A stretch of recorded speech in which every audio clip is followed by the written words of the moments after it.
Bem-vindo ou bem-vinda ao canal do TIP. Hoje eu tô aqui com o Leandro Lemela e é uma situação que a gente vive já, porque nós vivemos nesse formato de Zoom, porque trabalhamos juntos, e eu achei super legal que o Lê contasse sobre a carreira dele aqui no canal do TIP. Então, roda a vinheta para a gente começar.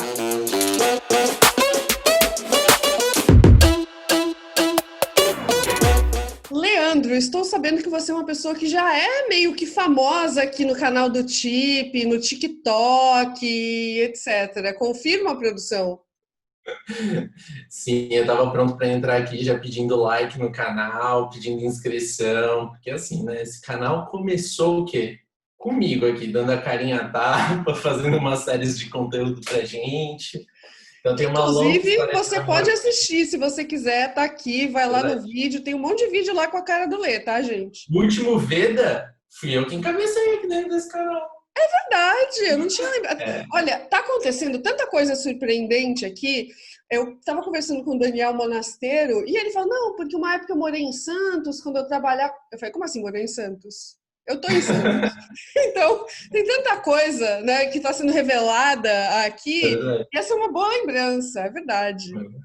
Tem uma longa história de amor com o Tip. Uma longa história.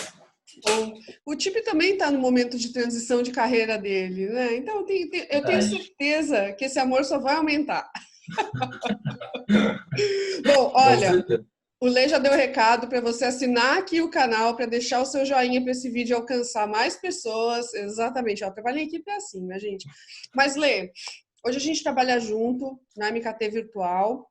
E eu sei que antes de você chegar até o mercado de agências, comunicação, marketing digital, produção de conteúdo, você teve uma história pregressa que algumas pessoas sabem, outras não, né? E nosso objetivo aqui é revelar para o mundo essa história, né, das obras, dos Leandro, a história não capacetes. contada.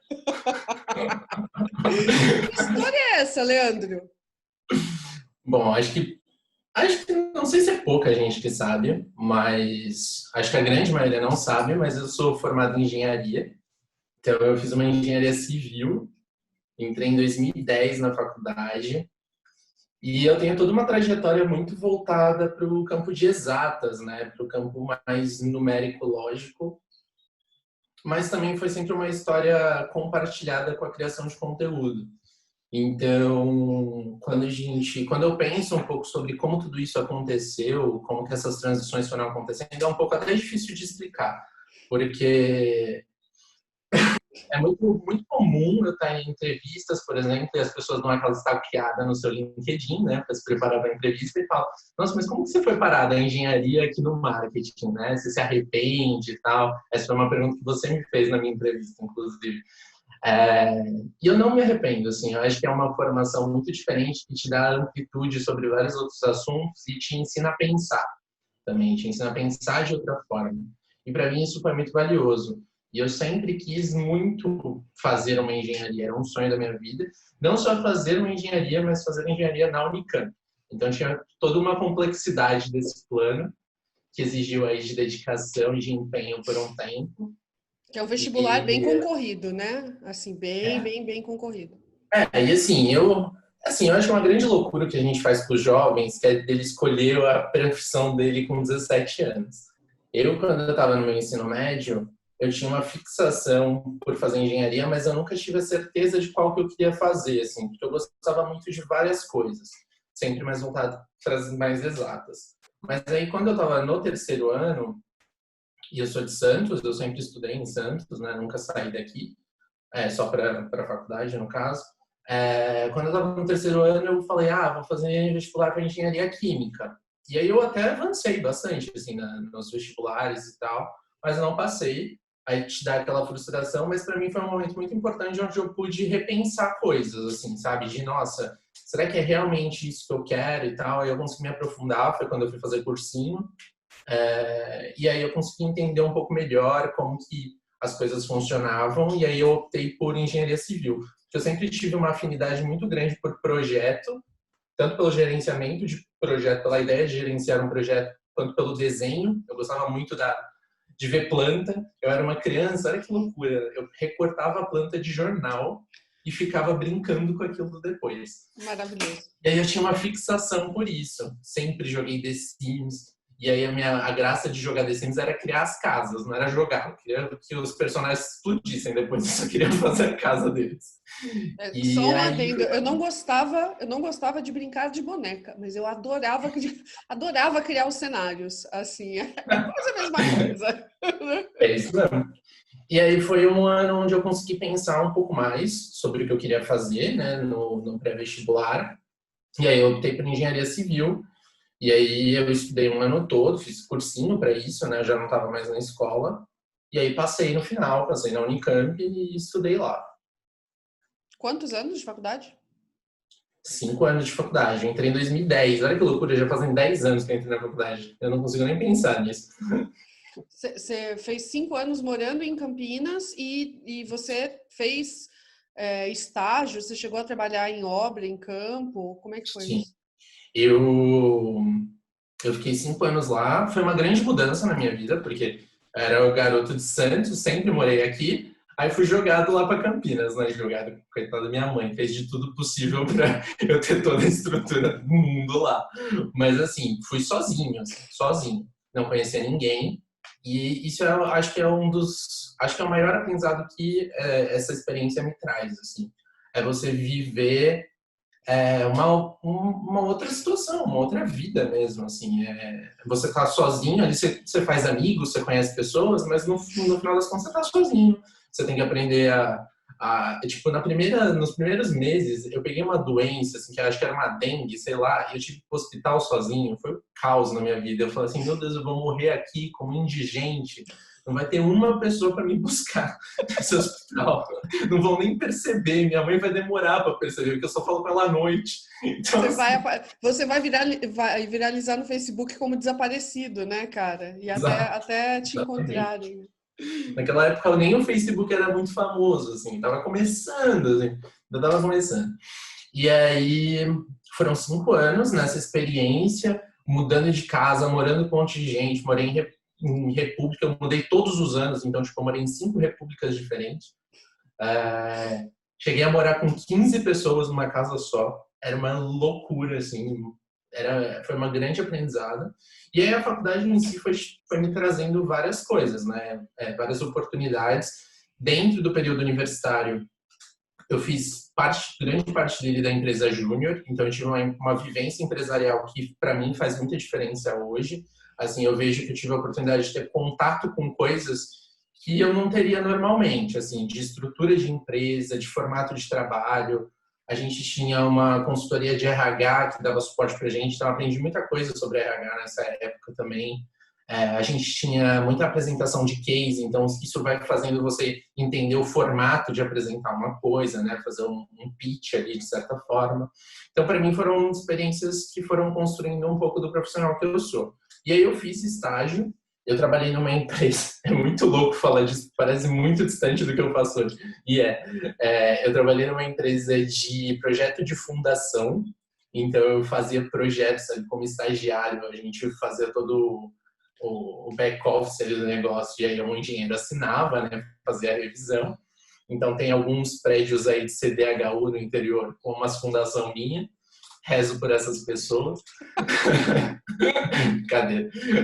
E trabalhei na construção do segundo estágio do shopping Iguatemi, lá em Campinas. Olha, Então, assim, revelações. era uma construção bem Revelações, hein? grande. Era uma construção bem grande, assim, foi um baita aprendizado. Nessa época eu já não estava. Nessa primeira empresa eu trabalhei muito na área de projeto, e nessa segunda eu trabalhava muito próximo da área de orçamentos. Então, a gente tinha um acompanhamento muito do dia a dia ali, de como que a obra estava evoluindo, como que as coisas estavam acontecendo e fazendo a compatibilidade financeira de tudo isso. Foram aprendizados bem distintos, assim, muito diferentes do que eu já vivi depois. E aí, beleza, né? Aí fui fazendo esses estágios, aí eu fiquei um pouquinho, passou a minha formatura, me formei no final de 2014. Passou um pouco da minha formatura, eu estava nesse estágio da construção do shopping, e aí estourou a Lava Jato, né? Foi quando rolou tudo que aconteceu, apareceu toda aquela podridão, E aí, todo mundo que era mais próximo meu, assim, principalmente que estava se formando naquela época, começou a perder as oportunidades, né? A gente foi perdendo, perdendo, perdendo. E aí começou a rolar uma seca, assim, de oportunidades dentro da engenharia. Apesar de você ter uma formação super ampla, era um momento onde esse profissional não estava sendo valorizado pelo mercado. E aí foi quando eu aprendi a improvisar, né? Então eu passei, sei lá, um ano, quase um ano e uns 2 meses, assim, sem emprego fixo. E aí, nesse período, eu trabalhei de staff de evento, eu trabalhei corrigindo prova para amigos meus que eram professores, eu dava monitoria, eu ajudava com trabalho de faculdade. Foi muito tipo, vamos sobreviver aí, sabe? A gente precisa de dinheiro, me formei. Essa é a época que eu volto para Santos também. Eu estava morando em Campinas, acabou a faculdade, eu voltei para cá. E aí foi quando eu comecei a explorar outros campos. E aí a gente faz um flashback para entender como que eu me conecto com o marketing. Porque em 2010, quando eu entro na faculdade, eu sou aprovado também num processo seletivo para escrever para um blog, que era o Apaixonados por Séries. Eu sempre vi muita série na escola, então era a minha vida, só via série. Apesar de eu estudar bastante, eu era um bom aluno, eu via muita série. E aí eu vi esse processo seletivo e falei, por que não, né? Eu gosto de escrever, vamos aí, vamos tentar. E aí eu passei. Quando eu passei, eu falei, meu Deus, eu acho que eu não devia ter feito isso. Porque talvez eu não escreva tão bem assim, aquela coisa de sabotagem, né? Falei, talvez eu não escreva tão bem assim. Mas aí rolou, e aí eu comecei a fazer review de série. Então a gente tinha uma divisão, uma estrutura lá dentro, onde você escolhia séries específicas que você já acompanhava, e aí você fazia ali o comentário semana a semana dos episódios. E era uma coisa muito louca, né? Porque quando a gente pensa em 2010, com o Facebook começando, ainda era um pouco o final do Orkut, por assim dizer, a gente tinha umas audiências bizarras, assim, textos com mais de 100 comentários. E você fala, caramba, 100 comentários orgânicos hoje, quanto a gente não sua para ter esse tipo de resposta, né? Isso também me faz pensar um pouco como que a gente está mudando o nosso consumo, né? Porque antes a gente lia muito mais. Hoje em dia a gente não tem paciência nenhuma para ler um texto mais longo. A E gente eu tem sou uma pessoa que paciência passa para ver texto longo. vídeos de pessoas fazendo dancinha. Olha que legal. Exatamente, a gente vai chegar lá. E aí comecei a escrever sobre tudo. Eu via séries muito específicas ali que as outras pessoas não necessariamente gostavam. Eu gostava muito de série de herói e tal. E eu tinha uma necessidade de consumir os conteúdos complementares, então eu conectava muito com os quadrinhos e tal, as pessoas gostavam disso. E aí eu fui crescendo dentro do blog, assim, fui explorando oportunidades. Quando rolou a primeira Comic Con no Brasil, eu fui cobrir pro blog. Então, foi um momento muito incrível, assim, porque eu participava das salas de imprensa e falava, meu Deus, o que eu estou fazendo aqui? Eu, Leandro, o que eu estou fazendo aqui? Eu vou levantar minha mão e perguntar para o Neil Patrick Harris aqui alguma coisa, sabe? Tipo, não faz sentido. Mas eu estava lá. Eu, Leandro, E engenheiro civil, com o meu Leandro, engenheiro capacetinho civil. levantando a Mas, mão. sabe, a parte doida disso tudo é que por muito tempo, e eu falei isso até num post meu do LinkedIn, eu tinha muita vergonha de produzir conteúdo, sabia? Por quê? Porque não era uma coisa que se conectava necessariamente com o meu universo da engenharia, sabe? Existia meio que um preconceito muito meu, assim, eu não acho que era das pessoas, mas meu também, de conectar as coisas. Então, puta, é o cara dá exatas, mas que escreve, sabe? Será que isso faz sentido? Você Será não que pode essas ser as coisas duas deveriam estar coisas, né? Qual o conectadas? problema? Muito sobre padrão, né? A gente vai ali fechado. E aí comecei a escrever e tal, rolaram milhões de oportunidades. A gente teve um ano, a Comic Con no Brasil, ela é mais recente, mas isso é um baita evento lá em San Diego, que acontece todos os anos, em julho. E aí teve um ano que o nosso blog fez a maior cobertura à distância. Assim, era surreal. Aconteceu um painel lá às 5 da tarde, às 6h30 a gente já tinha traduzido para o Brasil, sabe? Foi muito louco, assim. Foram, tipo, 70 textos em 3 dias. Uma coisa bizarra, assim, que a gente fez. E aí a gente começou a ter muita projeção, começou a ser chamado para essas salas de imprensa e tal. E aí eu consegui, primeiro, perceber que eu escrevia bem, que era um preconceito meu mesmo comigo mesmo, e, e que era uma oportunidade de explorar esse campo. Porque para mim, a comunicação e aí, essa vertente de produção de conteúdo foi sempre encarada muito como hobby. E aí, nesse momento, onde eu já produzia conteúdo com uma certa consistência, e depois de 4 anos no blog, 5 anos, e eu me vi sem possibilidades dentro da engenharia, foi quando eu comecei a explorar mais essas chances, né, que poderiam aparecer. Aí rolou uma oportunidade na MKT Virtual, que quem me passou foi a Bruna, minha prima, que trabalha na Mocotó hoje. E aí eu fui fazer o teste, com a cara e com a coragem, e foi bem louco, assim. É bem louco olhar para trás e pensar em tudo isso, como isso se construiu. Quem te entrevistou na MKT? Eu acho que não fui eu, ou foi? Foi você, a Roseli, a Rose, e o Juan. Ah, olha só, que trinca. Eu não lembro da tua entrevista, cara. Olha que Foi uma loucura. entrevista longa, foi uma Mas eu devo entrevista ter de umas gostado, 2 tanto que horas. estamos aqui. Ah, lógico, né? 2 horas comigo passa em um segundo. Exato. Aí foi uma entrevista longa. Eu lembro de você perguntar muito da questão da engenharia. Eu lembro que você falava, você tem certeza que você não se arrependeu? E eu tenho certeza que eu não me arrependi. Você tem certeza? Eu tenho certeza que Olha eu não me só, arrependi. você e a Ana estão fazendo bullying comigo. Se você assistiu o vídeo da Ana Fernandes, né? Você Ah, vai eu ver que ela amei o vídeo da falou. Ana. Hã? Eu amei o vídeo da Ana. A Ah, Ana é uma das grandes responsáveis por eu ter persistido no marketing. Eu muito fiquei bom. muito feliz vendo o vídeo dela, assim. A gente Muito bom. construiu uma amizade muito grande. A Ana foi a minha primeira parceira de trabalho na MKT, né? Então, assim, acho que é muito louco a gente olhar, ouvir a história e falar, nossa, eu fiz parte desse momento também. É muito bom também. Não, a Ana fez bullying comigo, disse que a entrevista dela parecia o Roberto Justus. Eu fiquei Ela com te chamou de Roberto Justus, não tá nem perto do que eu tô fazendo aqui. maravilhoso. Não, mas depois ela se retratou. Mas, gente, né? Vamos lá, né? O Roberto Justus tem o valor dele, né? Quero ser comparado a ele, não obrigada, entendeu? Não obrigada. Mas e aí? Nessa entrevista, então, eu perguntei para você, você falou, não me arrependi e tal. Mas assim, você tinha. Você contou agora que parecia meio que assim, cara, é uma oportunidade, é um mercado que está crescendo, vamos embora. Mas assim, você tinha o sonho de trabalhar com conteúdo ou foi aquela história de tipo, cara, eu me apaixonei pelo que eu comecei a fazer? Como é que foi isso? Não tinha sonho nenhum, eu precisava de dinheiro. Essa era a realidade, assim. Precisava de dinheiro.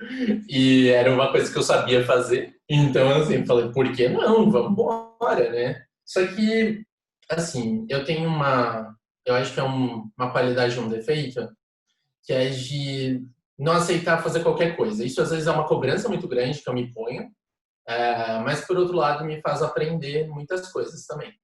E aí, quando eu entrei, apesar de eu quando eu entrei na MKT, eu já produzia conteúdo há pelo menos 6 anos. Uhum.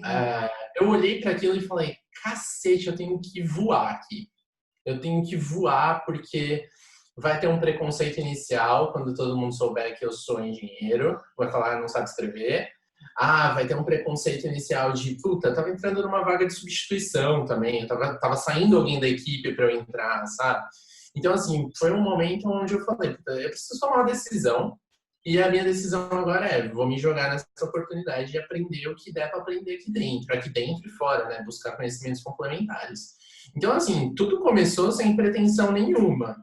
Mas aí essa minha ânsia de, nossa, preciso fazer bem feito, preciso fazer bem feito, preciso entender melhor, preciso entender contexto, acho que foi me dando munição para me preparar, assim, para as outras coisas que foram aparecendo. E eu tive muita sorte também, porque quando eu comecei como produtor de conteúdo, eu tive uma parceria muito legal com a Ana, que fez o vídeo aqui no canal. Então, assim, ela me ajudava bastante, porque ela tinha um background de outras experiências com outras pessoas, então ela não me deixava errar coisas muito pequenas, sabe? Ela já me preparava para algumas coisas.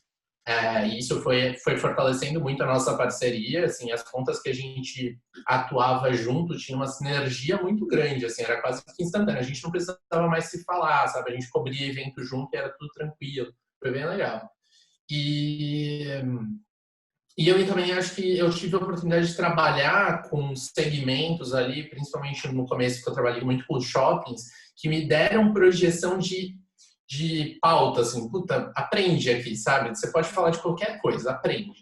E aí eu acho que isso foi criando um repertório para pegar coisas maiores e conseguir, inclusive, fazer transições maiores. Porque a verdade é que eu trabalhei como produtor de conteúdo humano na MKT. Se for olhar para a história, Dentro da não foi muito própria tempo. MKT, você fez um monte de transição de carreira, né? Assim, se pegar, Milhões, você fez milhões. uma transição de segmento, né? E dentro da empresa também você fez várias, né? É, é. Conta um pouquinho, me lembra dessa história. Depois de Tava pensando aqui, eu vi a entrevista que você fez com a Ana, né? E aí você perguntou alguma coisa de conexão com a história, quando ela olhava para trás, para o passado. E agora eu tava falando tudo isso para você, lembrei muito de brincar com a Bruna, de apresentar programa. Sabe? A gente fazer umas apresentações como se a gente fosse VJ. E é muito louco, né? Pensar que, olha onde estamos, trabalhando com comunicação hoje. Vídeo do Felipe Solari aqui no canal, né? Diga-se de passagem, com o Felipe Ai, Solari parte desse Veda. velho, Felipe Solari, precisava saber o quanto eu já fui fã dele. Que olha, VJ era meu sonho, ser VJ. Agora a gente quer ser youtuber, TikToker, mas VJ foi o primeiro passo. E aí então, na MKT eu entrei como produtor de conteúdo, aí eu fiquei um ano atuando nessa cadeira, que foi quando rolou uma oportunidade, até pela transição da própria Ana. A Ana foi mudar de departamento, ela foi atuar mais na área comercial, abriu essa cadeira. E eu vejo que, muito por conta dessa parceria que a gente tinha de trocar, eu mostrava muita coisa de produção de conteúdo para ela, ela me mostrava muito de atendimento, eu fui ganhando uma força que era muito de, cara, se a Ana não tá, fala com o Leandro que ele vai resolver, sabe? Então, assim, os clientes já tinham meu contato, eu já tinha uma troca, eu participava de reunião. E aí foi muito natural, assim. Aí eu fui virando atendimento quase que de uma maneira espontânea, até que chegou o momento que essa cadeira estava vazia, e aí me chamaram para ocupá-la. E aí foi o meu segundo papel na MKT, que eu fiquei também um ano e pouquinho, assim, se for. Um ano, não, acho que até um pouco mais, porque depois a gente teve algumas mudanças de estrutura, mas eu ainda estava como atendimento também. Foi como E produtor aí, de conteúdo, depois você foi para a parte de atendimento. isso. Perfeito. Aí eu fiquei mais tempo na área de atendimento. Para mim foi eu acho que é o meu maior aprendizado como profissional, porque é muito difícil lidar com o cliente, assim, muito difícil. Eu, assim, quando alguém me fala que é simples, eu falo, cara, desculpa, você não viveu experiência suficiente, porque não é simples, sabe? É muito sobre relacionamentos humanos, as pessoas não funcionam da mesma forma. Então, assim, se você não tem aquele repertório mínimo para conseguir estabelecer uma conexão, para que a pessoa confie em você, é tudo muito difícil. Então, assim, é uma construção diária, como qualquer relacionamento, né? Você constrói diariamente, qualquer coisinha quebra. E aí você tem que reconstruir do zero, assim. Então, assim, é um papel delicado. Eu tive muitos aprendizados, porque eu passei por uma cartela de clientes muito variadas como atendimento. E isso foi me trazendo força, assim, sabe, para lidar com umas situações. Porque, assim, por todo esse tempo, como produtor de conteúdo e como atendimento, a minha cobrança era muito grande comigo mesmo. Então eu sempre achava que eu estava muito atrás das outras pessoas. Então quando alguém me questionava de coisas, eu me sentia muito mal. Eu falava, meu Deus, eu devia saber isso para responder para essa pessoa, sabe? Então era uma cobrança constante que vai te dando repertório, que vai te dando força até para lidar com outras situações. E para você se Hoje, preparar mais para as situações do futuro, né? Que eu acho que essa total, total. Hoje eu olho e falo, nossa, Leandro, que bobagem, né? Você se aborrecer com umas coisas tão pequenas, mas tão bobas, que hoje você vê o que é problema de verdade. Mas, assim, é muito sobre o degrau que você tá, sabe? Eu tenho encarado muito dessa forma, assim. Eu já faço terapia há algum tempo e minha terapeuta fala muito disso, assim. Cada um tem a sua escadaria, cada um tem seu tamanho de degrau e não é porque você já subiu mais uns que você tá olhando para a pessoa que tá um pouco mais para baixo que é fácil para ela, sabe? Então, assim, cada um tá ali no seu estágio diferente. Acho que a gente precisa compatibilizar um pouco essa empatia de entender que, cara, cada um tem seu momento, cada um vai chegar lá na sua hora. Óbvio que isso precisa estar alinhado com os objetivos da empresa, óbvio, né? Não dá para você estar ali no seu momento que é devagar e a empresa está precisando voar. Acho que sempre tem que ter essa sincronicidade. Mas a gente precisa, porque assim, quando você se olha com tanta cobrança, você reflete isso para os outros e aí começa a criar um ambiente que não é saudável, sabe? Que não é, você não consegue sair muito do lugar, não consegue evoluir. E é isso. E aí, depois de atendimento, isso que a eu ia gente teve uma perguntar. estrutura ali voltada para squads, onde eu era líder de squad e tal, mas era um papel muito próximo de atendimento. Passei um pouco pela área de performance também, gerenciando esse time, entendendo como as coisas poderiam funcionar, estabelecendo campanhas de mídia para os nossos clientes, o que também é uma coisa muito legal, porque foi uma coisa que eu aprendi dentro da MKT, com conteúdos complementares, claros, mas muito, muito pautado ali na troca que eu tinha com colegas de trabalho e tal. Depois virei líder dos atendimentos, e aí hoje a gente está vivendo umas outras transições, que a gente vai entender como que as coisas vão se encaixar nessa loucura toda. Gente, se você veio do futuro, né? Você está aqui em 2020 gravando esse vídeo, mas se você veio de 2025, gente, aguarde que teremos muitas novidades. Agora, Lê, Menina, tô vindo Dark. Dark é assim. Você tá lá, tá olhando, vem uma pessoa do futuro para acabar com a tua vida. Não assisti ainda, calma, vou chegar lá. Agora eu queria perguntar uma coisa. Você falou que você, nessa transição dentro da MKT, imagino que na engenharia você tenha passado por isso também, mas você acabou desenvolvendo várias novas habilidades técnicas, né? Assim, então, e você, por a gente trabalhar junto, eu sei que você não gosta de ir na superfície, você gosta de ir fundo. Mas, assim, Sim. tem uma coisa, até rio, né? Tem uma coisa que é legal a gente falar, que, assim, acho que e uma das coisas mais legais que eu me orgulho, assim, dessa história compartilhada que a gente tem, é que foi na MKT que você teve, pela primeira vez, a sua responsabilidade de liderança. E isso é uma transição de carreira fortíssima para qualquer pessoa. É você sair de ser um técnico muito bom para recomeçar praticamente no nível de maturidade baixíssimo, que a liderança é isso, né? Assim, e todo mundo passa por isso, e a gente cansa de ver história e de ser testemunha, às vezes, personagem da história, quando você é um técnico muito bom, aí você tem que liderar, e ou você não consegue transmitir os conceitos que você manja pra cacete, para as pessoas, ou você não consegue orientar, ou você... E eu cometi esse erro por muito tempo, né? Que é tirar a mão da pessoa do mouse, né? Tipo, sai, deixa que eu faço, entendeu? Que é uma armadilha que todo líder que está começando cai, né? Assim, todo líder que está começando a carreira cai nessa armadilha, assim, em maior ou menor escala. Eu queria falar especificamente do processo de transição de carreira de técnico para liderança, que aconteceu. Você lembra que a gente não conheceu na entrevista, né? Você lembra dessa história? Não, me refresca. Eu vou lembrar depois que você me contar. A gente começou, quando eu estava entre a faculdade e entrar na MKT, eu comecei a fazer vários cursos de coisas aleatórias. E um dos cursos que eu fiz foi um da Fundação Estudar, que se chamava LabX. E aí, nesse LabX, era um treinamento de liderança. É verdade. Era um treinamento de liderança. E aí, nesse treinamento tinha palestras. E aí foi aqui em Santos.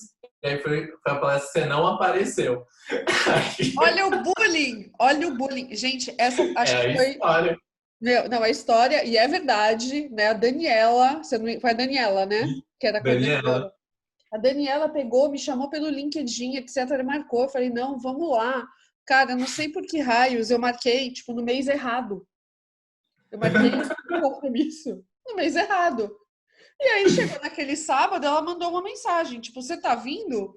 Eu, oi, tipo, pensando, né, que pessoa louca, tipo, tá perguntando se eu tô vindo no bagulho que é só mês que vem, né? Tipo, eu que marquei o rolê errado, assim, nossa, eu não tinha onde enfiar minha cara, eu pedi 1 milhão de desculpas. Ela, não, dá pra recuperar. E eu fui lá, eu fui. Foi. Porque eram 2 encontros. Era um mês, aí você tinha um monte de coisa que você tinha que fazer nesse espaço, e aí tinha o segundo, onde você pontuava, né, seus aprendizados. E tudo Mas mais. ela me Aí chamou para uma palestra só, tá? Não eram duas. e aí é que você acha que você ia no primeiro dia, e aí você mudou para o segundo, que era um mês depois. Entendi. E esse era um treinamento de liderança. Eu sempre tive uma coisa nata de puxar coisas, assim, sabe, na escola, quando você é a pessoa que puxa o trabalho, divide entre todo mundo, vai ser assim, você faz aquilo, beleza, vambora, paz.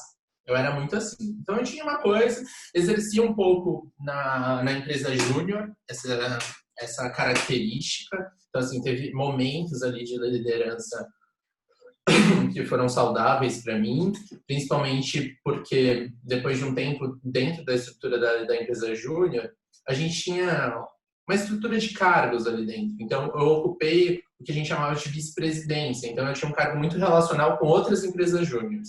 Então, assim, a gente tinha muita reunião e tal. Então, assim, eu tive pequenas oportunidades. Mas, assim, quando você entra num aspecto prático de, tipo, aquelas pessoas... Agora, se você é o líder dessas pessoas, você guia essas pessoas aqui, é muito diferente. Eu tive uma sorte muito grande de ter o meu primeiro time. Você é o líder desse time. Foi um time que abraçou muito minhas ideias. Então, isso me deu um espaço muito grande de exercer a liderança da maneira que eu acreditava que deveria ser. E Isso poder significa... testar, né? Acertar e errar porque tinha confiança, uma confiança envolvida ali. Exato. E isso significa que eu só acertei? Claro que não. Fiz várias cagadas.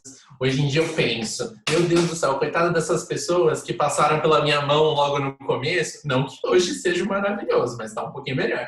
Assim, passaram logo no começo, porque assim, você não sabe muito bem o que você está fazendo. Você está testando, você está aprendendo sobre você mesmo. E entra muito de novo no campo relacional, assim, quando você se torna líder, você entende que não existe um método de liderança, porque quando você fala com uma pessoa uma coisa e você fala a mesma coisa com a outra, não acontece o mesmo resultado.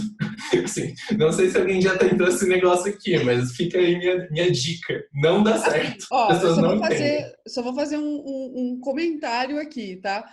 Eu concordo com você. Eu só que não existe um método pronto, encaixotado de liderança, mas eu acho que existe a liderança situacional. E você não entende o que é liderança situacional quando você é um líder em nível de maturidade baixo, né? Então, assim, você tem que subir, né, um pouquinho essa escada para entender o que é a liderança situacional, que é uma teoria legal, assim, da gente entender tanto para a transição de carreira, e eu vou deixar o vídeo aqui embaixo que eu fiz falando sobre esse assunto, tanto como quando você tem um papel de liderança, assim, você tem que entender o nível de maturidade do outro. Só que quando você está no nível de maturidade baixo, você não entende que seu nível de maturidade é baixo e nem que o do outro é diferente do seu, né? Então, putz, eu acho até um pouco injusto, né? Assim, quando você acabou de falar isso também, né? Quando você olha para trás e fala assim, cara, eu já falei tanta besteira para aquelas pessoas, coitadas daquelas pessoas, mas ao mesmo tempo eu fico pensando, cara, eu decidi ser líder, né? E dona do meu negócio com 19 anos. Tipo, oi, como é que eu ia ter um nível de maturidade alto com 19 anos? Não ia. Assim, eu também vejo que é muito sobre transparência. Eu, pelo menos, aprendi muito sobre transparência sendo líder, assim. Acho que as duas coisas que eu mais aprendi foi sobre transparência e sobre mim mesmo. Quais eram os meus limites, até onde eu estava disposto a chegar, se eu era didático ou se eu não era, se eu conseguia explicar as coisas da maneira mais clara para todo mundo, enfim. Então, acho que você vai aprendendo muito sobre você.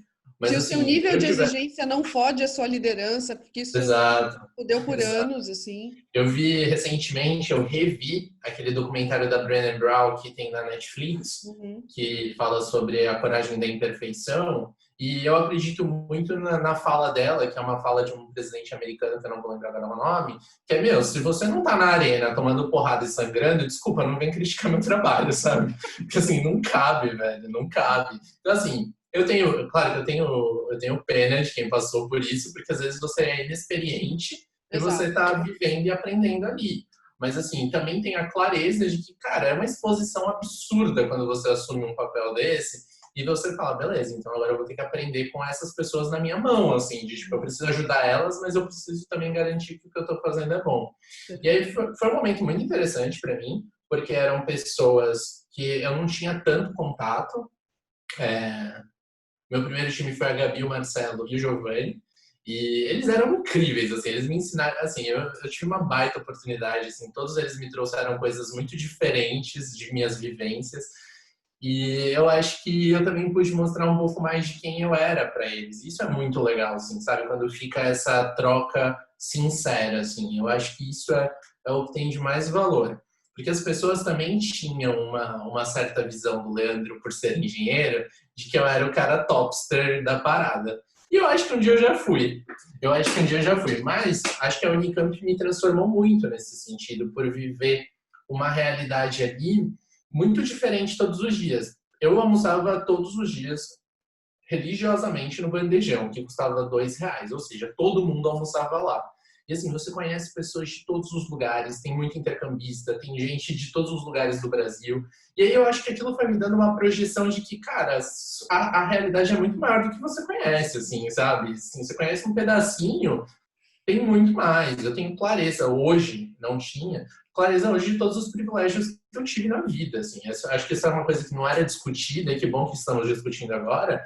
Mas, meu, eu sou um cara branco, hétero, que teve estudo privado a vida inteira e entrou numa das melhores universidades do país. Cara, sabe, é só privilégio. Então, assim, eu entendo as discussões que surgem hoje e acho que é super importante a gente estar discutindo isso. Mas eu não tinha essa clareza antes de entrar na universidade, por exemplo. Eu não tinha noção. Assim, eu estava refletindo sobre isso esses dias, sabe, Luigi? Eu estudei, sei lá, em escola privada a minha vida toda. Eu não tinha amigos pretos. Eu nunca tive. Foi na faculdade que eu fui ter minha primeira amiga preta.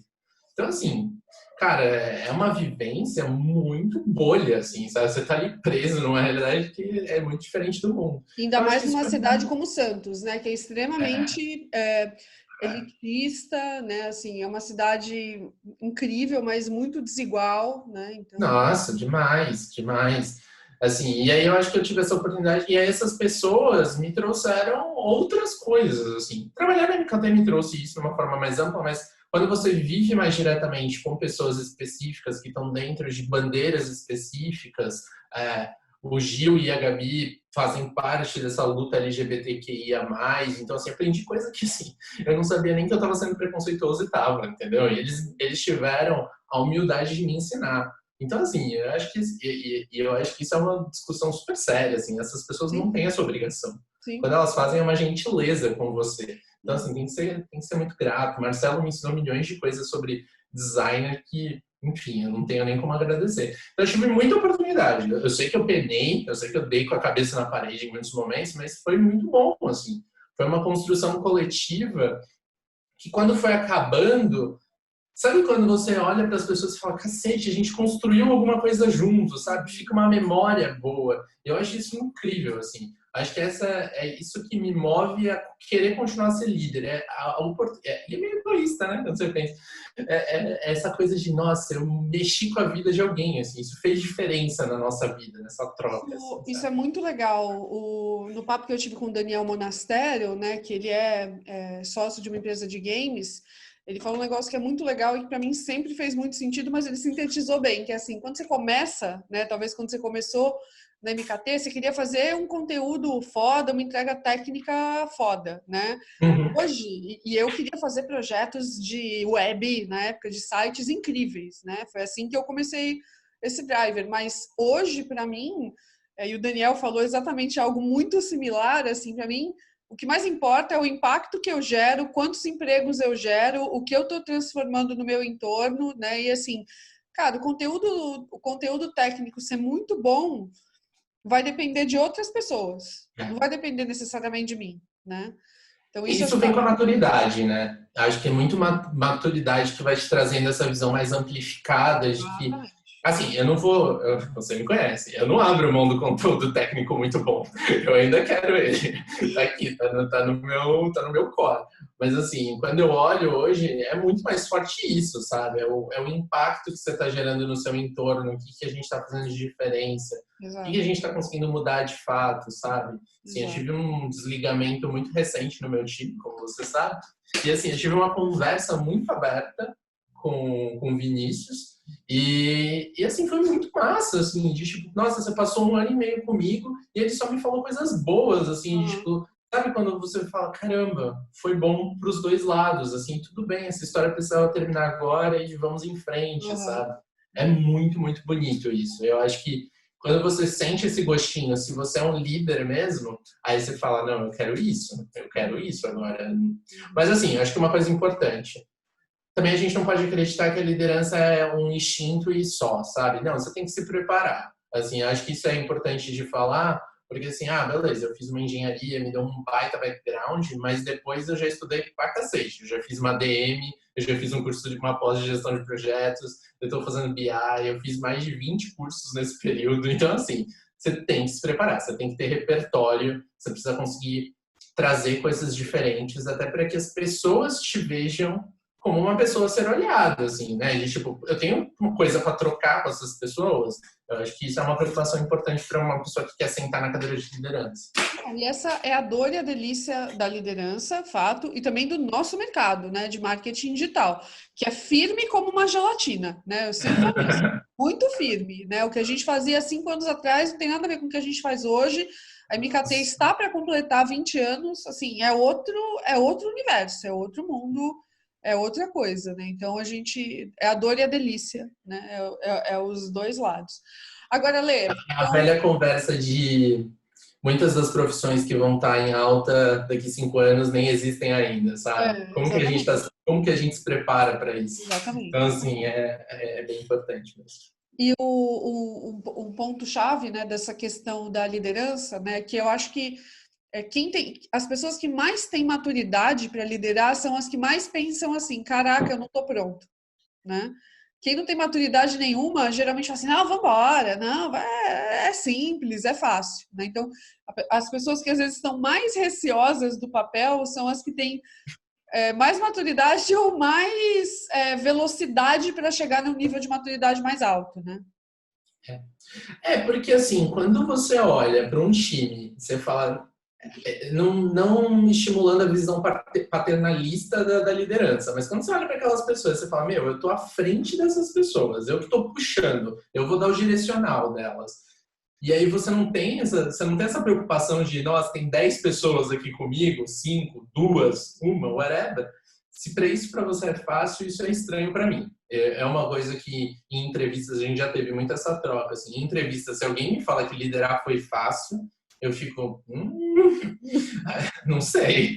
Acho que você não passou por uma experiência boa de liderança, então, porque assim, isso foi fácil. Não sei.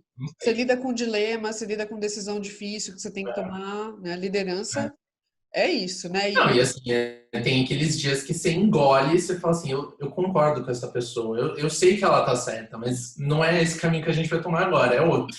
E aí você fala, não, é aqui. Mas você tem certeza? Não, mas a gente vai aqui. Vamos em frente. Vamos nessa, né? Duro, é duro. Você tem certeza, né? Né? Tenho, tenho.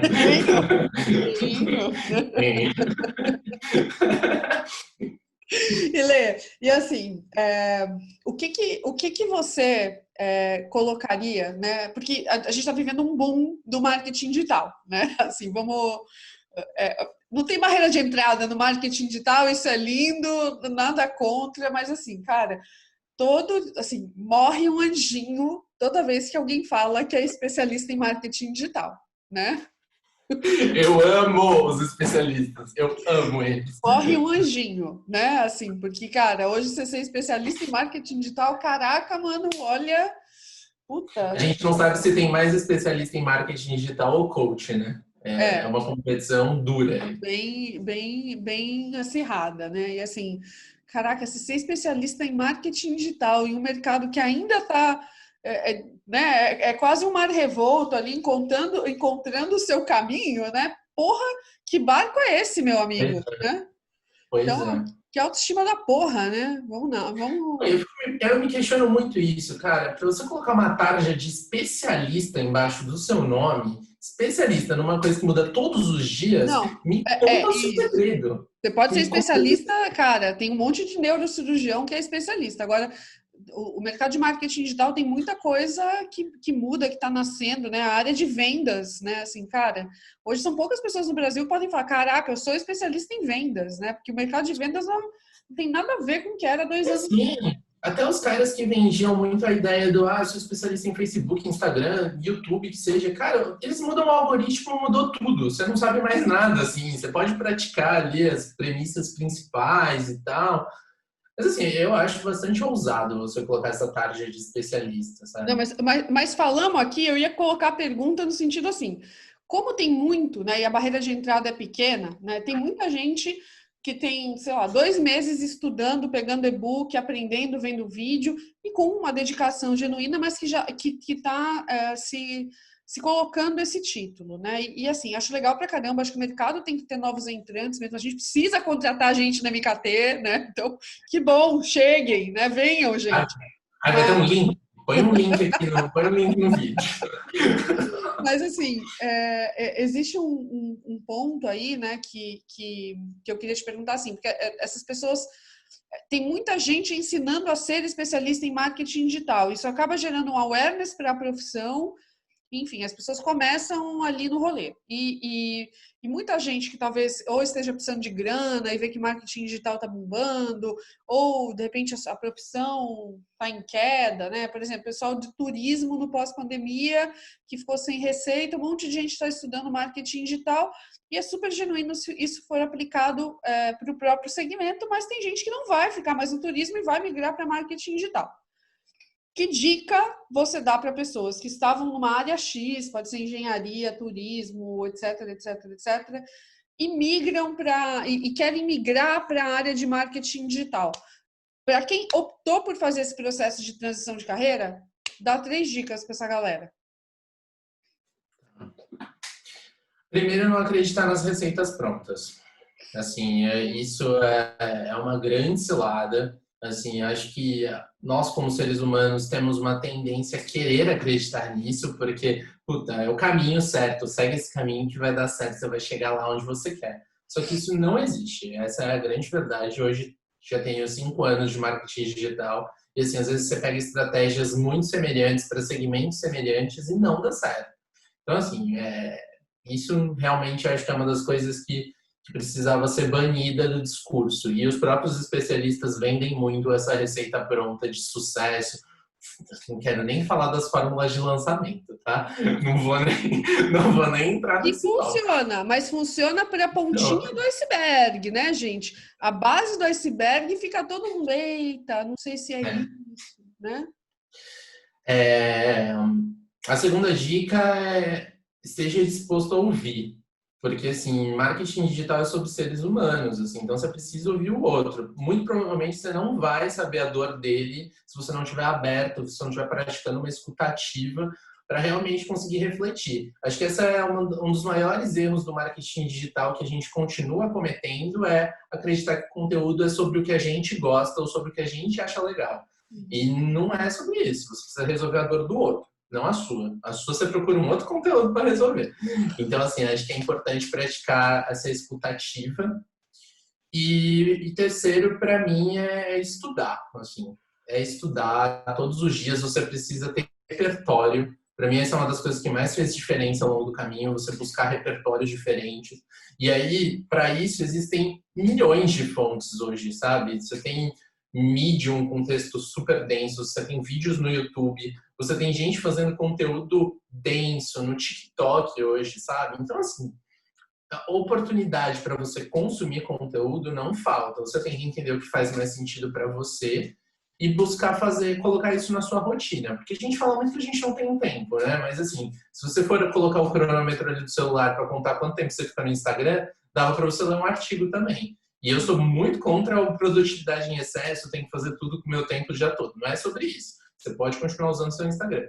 Mas assim, se você quer fazer isso, se é uma coisa que é importante para você, você precisa fazer escolhas também, né? Então, assim, é ganhar esse repertório, estudar e entender que não é um curso. Isso acho que foi o maior aprendizado. Eu tinha uma grande necessidade de fazer faculdades, enfim, para você firmar conhecimentos. E quando você está no marketing digital, um campo em transformação constante, não são os grandes cursos que vão te trazer isso. São pequenas pílulas de conhecimento que você vai ganhando ao longo do caminho, assim.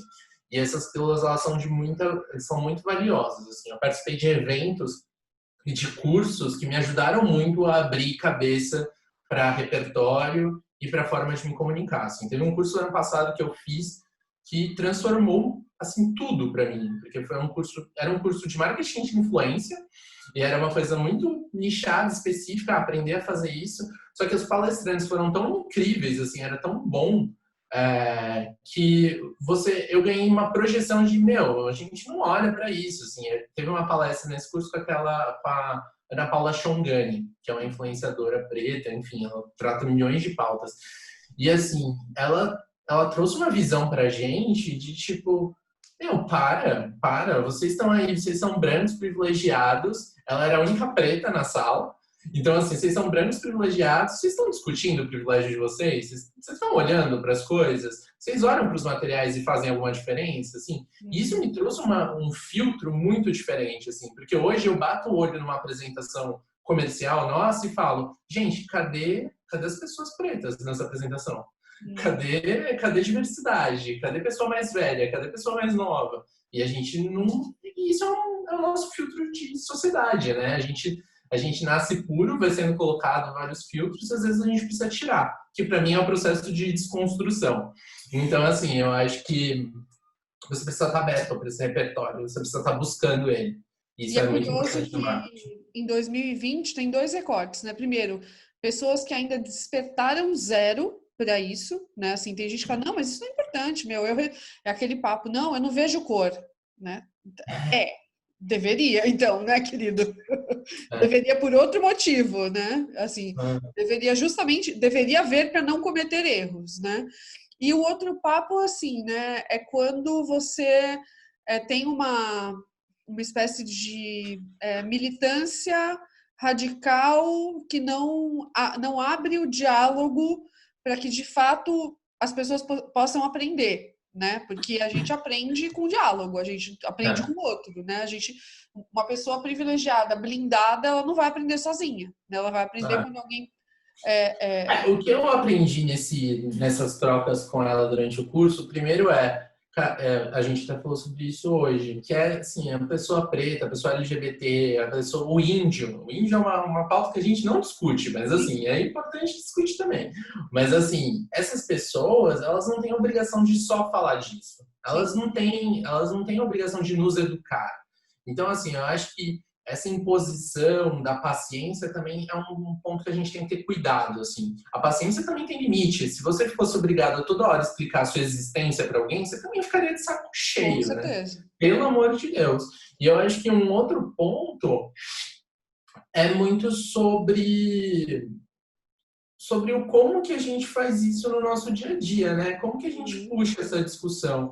Porque eu li um texto muito interessante, que eu não vou saber de quem foi agora, que falava, se você ainda se choca que essas coisas acontecem, em que mundo você está vivendo? Porque, assim, pra gente isso é a realidade de todos os dias. Então, assim, se você tá chocado ainda com isso, você precisa dar uma repensada aí na bolha que você está vivendo. Então, acho que é importante. Mas, enfim, zero lugar de fala aqui. Eu só aprendi com tudo isso e tenho que praticar um pouco dessa visão no dia a dia para a gente poder dar voz, né? Para quem precisa ter voz. E eu acho que as pessoas brancas que trabalham com comunicação têm essa responsabilidade acima da média da sociedade, né? Assim, de fabricar os espaços de discussão, né? E não pode ser cause washing, né? Não pode ser assim, eu vou aproveitar a diversidade porque eu quero dinheiro daquele grupo, né? Assim, não, tá errado, né? É a velha pauta de falar da diversidade e consciência negra em novembro, né? Assim, não, gente. Ou você é detentora dessa bandeira, você tá ali falando disso o tempo todo e promovendo essa discussão o tempo todo, ou fica quieto, sabe?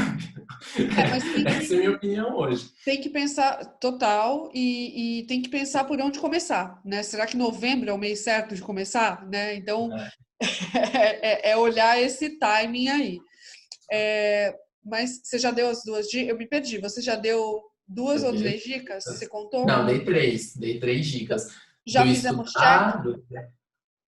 Do repertório, de praticar a escutativa e de não acreditar nas receitas prontas. Perfeito.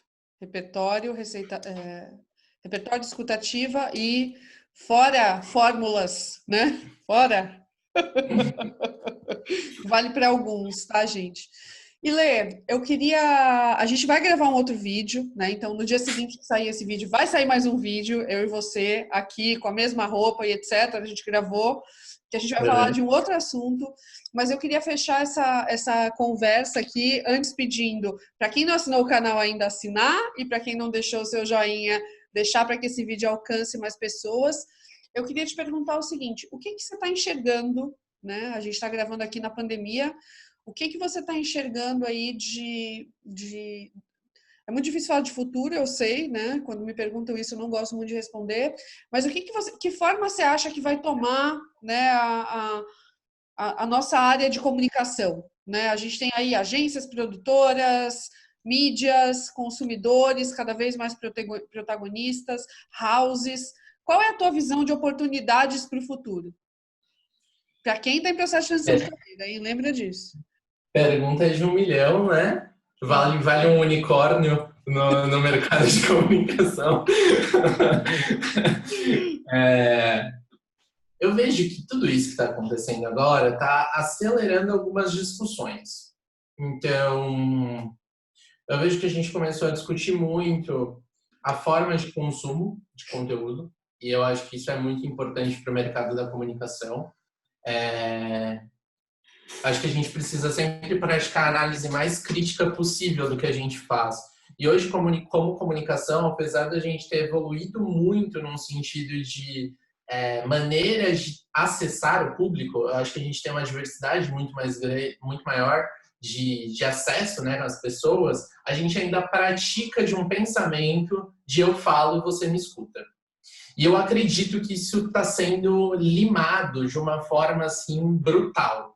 Assim, a gente viveu a grande ascensão dos influenciadores uns tempos atrás, e eles vêm se consolidando ali como produtores de conteúdo parceiros das marcas. O público já entende que eles estão fazendo marketing também, acho que não é uma novidade mais para ninguém. E isso elevou muito a questão de vamos entender que o conteúdo precisa resolver o problema do outro e não da marca. Não é o que eu quero falar o tempo todo, é o que a outra pessoa precisa ouvir. E eu vejo que isso vai sendo amplificado a cada passo que a gente dá. E para mim a chegada do TikTok, a chegada nem chegou agora, né? Agora ele explodiu. Mas assim, mostra um pouco disso também, mostra um pouco do conteúdo sem filtro, o conteúdo não tão editado, o conteúdo pensado muito mais para divertir do que para fazer a pessoa parar e, nossa, tem um grande momento, dance e tal. Então eu vejo que a gente está evoluindo, a gente não está evoluindo, mas a gente está indo no sentido de o público está cada vez mais consciente de formatos, de forma de trabalho no geral, de canais, de como cada marca se porta.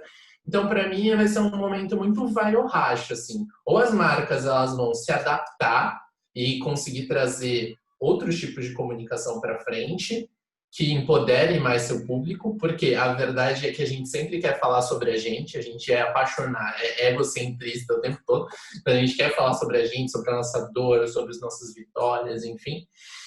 Eu tô me sentindo muito na Marília Gabriela aqui. Nossa, tá maravilhoso. E o pior é que eu vi uns vídeos hoje no YouTube que eram muito nesse formato. Então, tipo, tá o ó. Tá o ó, não, tá maravilhoso. E aí, então acho que a gente ou vai se adaptar, ou vai ter uma ruptura mesmo. Acho que vai ser visto como publicidade. E aí a gente já tá num momento onde a gente tem aquela cegueira dos anúncios, a gente nem sabe o que a gente tá vendo de anúncio mais, a gente tá ali passando rapidão. E aí, pra mim, vai perder relevância. Eu gosto muito da frase que a mídia ela traz projeção, ela traz alcance. Relevância é outra história. Exatamente. Então eu acho que as marcas elas vão começar a perder essa relevância. Então é um momento onde a gente precisa se conectar com a verdade do outro, assim, com o que é importante para o outro. E isso não é uma frase nova. Isso é uma coisa que a gente ouve há muito tempo nos desenhos de persona, nos arquétipos. Todo mundo já falou disso, mas assim, para mim é um momento de ruptura, assim, de ou a gente vai fazer isso, ou vai se tornar irrelevante diante do público. E eu acho que essa é a maior transformação que a gente vai viver. Assim, acho que a gente vai ter um grande boom de soluções digitais. Acho que a gente não vai mais aceitar algumas imposições de como as coisas funcionam. Então, assim, a gente aprendeu que dá para trabalhar de casa. Será que precisa ir todo dia para o escritório mesmo? Sim, precisa. A gente aprendeu que não é necessário. Então, acho que vai mudar um pouco o nosso formato de trabalho, a forma que a gente se relaciona com as pessoas, o que é urgência e o que não é. Então, acho que nesse campo mais profissional, né, nesse campo mais de operação do trabalho, eu acho que essas são suas mudanças. Para a comunicação, para mim é um momento de ruptura e entendimento do público, assim. Ou a gente faz isso ou vai morrer, assim, não vai ter relevância mesmo. Porque é muita informação, né? Tem muita oferta. Assim, você acha tudo hoje, assim, tem muita coisa, muita coisa. Aí isso eu acho que é um ponto importante. Para mim, a gente passou por tanta oferta, que a gente vai viver a era da curadoria. Assim, então, assim, o que é realmente bom para mim? Porque, assim, eu abrir o Netflix e ficar lá meia hora escolhendo qual é o filme que você vai ver, sabe? O que eu escolho? Que tem tanta opção. Me ajuda a curar isso aqui, né? Eu vejo um pouco isso. Assim, Lê, eu acho que todo mundo que está trabalhando com marketing digital, todo mundo que é líder e tal, a pandemia veio colocar um processo de transição de carreira para todo mundo, assim, né? Você não vai voltar, né, para o escritório, se é que você vai voltar para o escritório, né, com o mesmo papel que você tinha, né?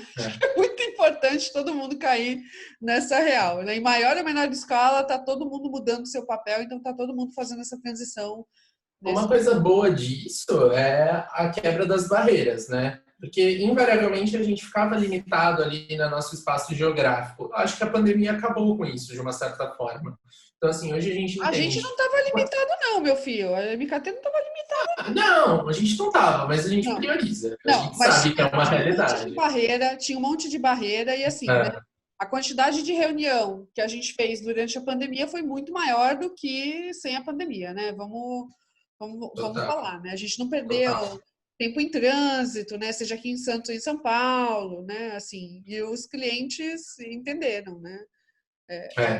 Essa realidade que você acabou de descrever.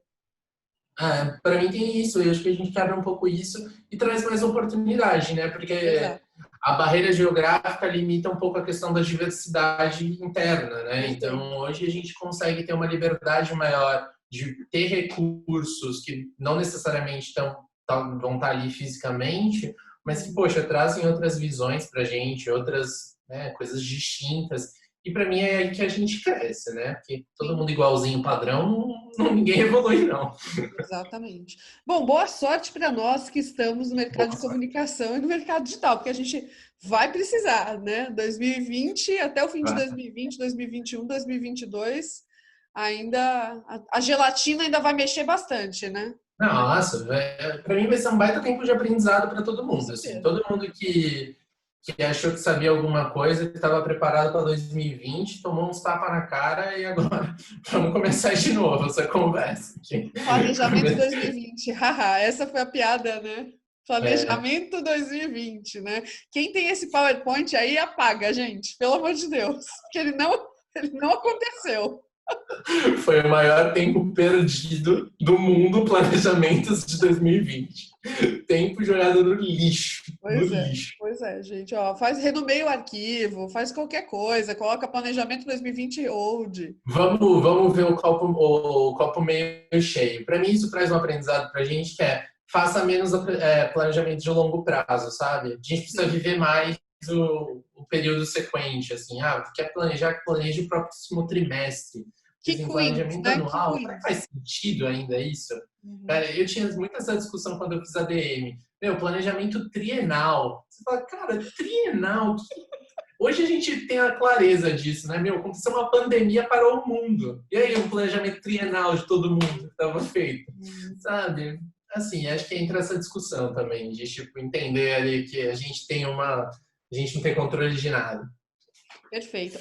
No próximo vídeo que eu e o Lê vamos gravar, eu vou deixar o card aqui nessa finalização, tá? Desse vídeo, a gente vai dar dicas em entrevista para quem está passando por transição de carreira.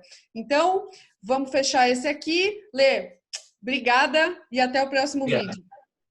Obrigado, gente. Obrigado por assistir. Deixa o like, se inscreve no canal, é muito importante, aumenta o alcance e a gente tem que, trabalhar junto com o algoritmo para as coisas funcionarem. Vamos ajudar o Por algoritmo. favor, vamos dar essa moralzinha.